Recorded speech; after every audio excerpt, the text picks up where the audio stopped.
కరీంనగర్లోని SRR degree కళాశాలలో counting కేంద్రాలను మంగళవారం ఉదయం జిల్లా కలెక్టర్ పమేలా సత్పతి పరిశీలించి 8 గంటలకు ఓట్ల లెక్కింపు ప్రక్రియ ప్రారంభించాలని సూచించారు. ఎక్కడా ఎలాంటి జాప్యం జరగకుండా ప్రత్యేక దృష్టి సారించాలని అధికారులను ఆదేశించారు. 8:30 గంటలకు ఈవీఎంల ఓట్ల లెక్కింపు నిర్వహించాలని పేర్కొన్నారు.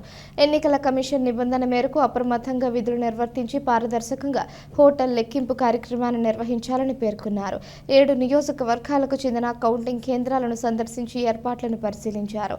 ఉదయం 6 గంటలకు జిల్లా కలెక్టర్ పమేలా సత్పతి సారథ్యంలో కౌంటింగ్ సిబ్బంది ర్యాండమైజేషన్ నిర్వహించారు. 7 నియోజకవర్గాలకు సంబంధించి కౌంటింగ్ కేంద్రాల వారీగా సిబ్బందిని పకడ్బందీగా నిర్వహించామని జిల్లా కలెక్టర్ పేర్కొన్నారు.